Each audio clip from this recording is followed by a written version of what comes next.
So because the European intellectuals had the trauma of loss of faith, they were burnt by their false belief in Christianity. So they decided not to trust intuition, not to trust the heart.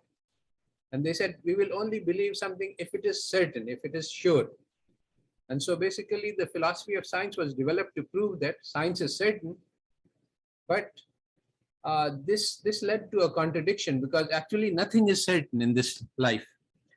All inference that we do is uncertain. The future is radically uncertain. Nobody can tell what will happen. So we can only do guesswork.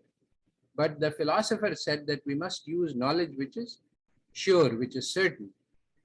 And this dramatically wrong picture of science led to a dramatically wrong epistemology, ontology, and methodology in all of the areas of knowledge that have been developed by European intellectuals over the past few centuries. So what are the consequences of rejecting unobservables? Inkar bil ghaib or yunkiruna bil ghaib. Well, Skinner, basically, who invented behavioral psychology, he wrote this book called Beyond Freedom and Dignity. And basically the book says that humans are robots and we can be programmed by stimulus and response conditioning. This is a dramatically wrong theory of human behavior.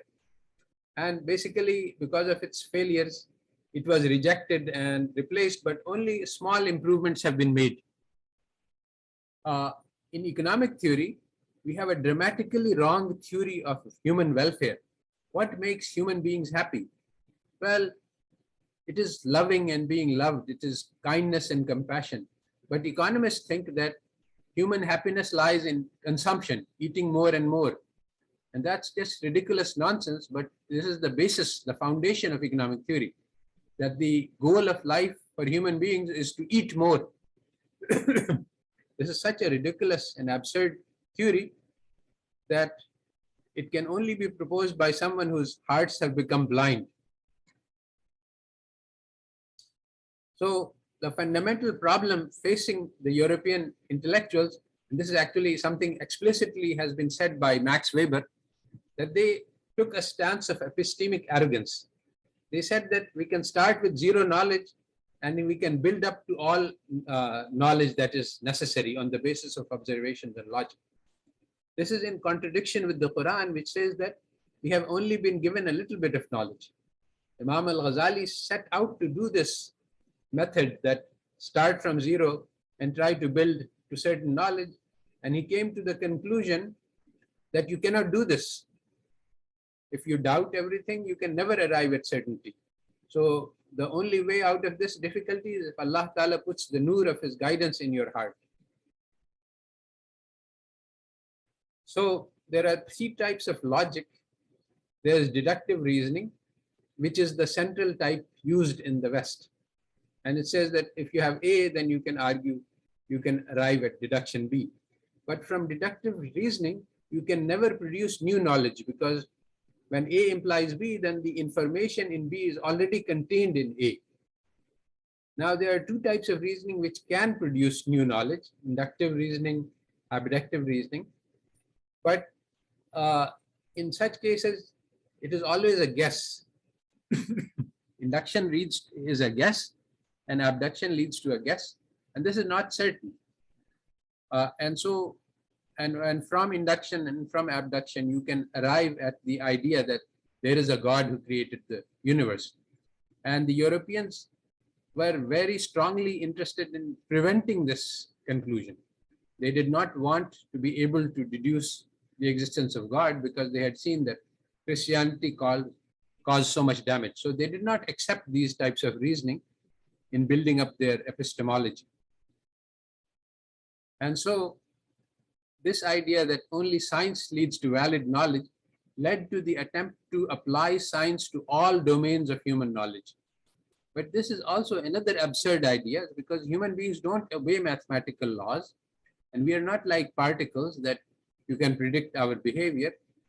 And this attempt to apply positivist philosophy to constructions of theories about human beings and societies has been a disastrous failure. this social science that the West has created has been a tremendous failure. Instead of arguing about specific theories, you can just look at the Western society and how it is suffering from the breakdown of the family. More than 50% of the children being born in Europe and USA are born to single mothers. They never see the safety and security and the love and comfort of a stable family life. They never see it. So this is a complete failure, a disaster. So